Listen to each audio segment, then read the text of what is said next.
मोक्षदा एकादशी यह शुक्ल पक्ष की 11वीं तिथि है। हिंदू माह में मार्गशीर्ष अग्रहायण मास में आती है। 2025 में यह व्रत दिनांक 1 दिसंबर 2025 सोमवार को है। इस व्रत को करने के महत्व निम्न है। मोक्षदा का अर्थ है मोक्ष देने वाली। माना जाता है कि इस दिन का व्रत पापों के निवारण और मोक्ष प्राप्ति के लिए विशेष फलदायी है। हिंदू धार्मिक परंपरा में यह कहा जाता है कि इस दिन भगवान भगवद गीता का उपदेश हुआ था, इसलिए इस दिन का महत्व और बढ़ जाता है। मोक्षदा एकादशी का महत्व इस प्रकार है। इस व्रत को करने से पापों का क्षय होता है, पूर्वजों की आत्मा को शांति और मुक्ति मिलती है, मनुष्य को मोक्ष आध्यात्मिक मुक्ति के मार्ग पर अग्रसर करती है। इस दिन भगवान श्री कृष्ण ने अर्जुन को श्री भगवद गीता का उपदेश दिया, इसलिए इस दिन गीता जयंती भी होती है।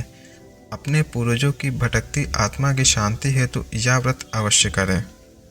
व्रत करने की विधि इस प्रकार है। एक दिन पूर्व दशमी को सात्विक भोजन करें और रात्रि में ब्रह्मचार्य का पालन करें। एकादशी तिथि पर प्रातः स्नान कर ओम नमो भगवते वासुदेवाय मंत्र से भगवान विष्णु का पूजन करें। तुलसी दल, दीप, धूप, फल फूल और पंचामृत से पूजन करें। दिन भर उपवास करें, यदि संभव हो तो निर्जल रहें।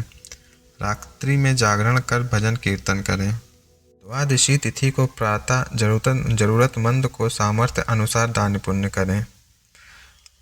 अब मोक्षदा एकादशी की व्रत कथा कुछ इस प्रकार है। पुरातन काल में वैखानस नामक एक राजा थे जो न्यायप्रिय और धर्मात्मा थे। एक रात राजा ने एक अजीब सपना देखा। उन्होंने देखा कि उनका पिता नरक की अग्नि में जल रहा है और बहुत दुखी है। राजा अत्यंत व्यथित हुआ और तुरंत अपने राज्य के मुनियों और पंडितों को इसके बारे में पूछा, लेकिन किसी को कोई कारण समझ नहीं आया। मुनियों ने राजा को बताया कि उनको इस विषय के संबंध में ऋषि पराशर से परामर्श लेना चाहिए। राजा तुरंत जंगल में उनकी खोज में गया और मिलकर विनम्रता से अपने पिता की स्थिति बताई।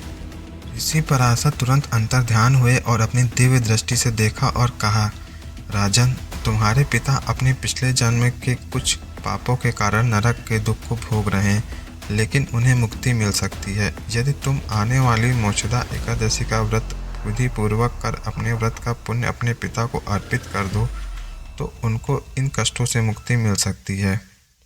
राजा ने पूरे मन से व्रत किया और भगवान विष्णु की पूजा कर व्रत का पुण्य अपने पिता को समर्पित कर दिया। उसी क्षण उनके पिता को नरक से मुक्ति मिल गई और वे स्वर्ग लोक को प्राप्त हुए। इसी कारण यह तिथि मोक्ष देने वाली मानी गई है। मोक्षदा एकादशी नाम इसका तभी से पड़ा है। अगर जानकारी अच्छी लगे तो कमेंट में ओम नमो भगवते वासुदेवाय नमः अवश्य लिखें। धन्यवाद।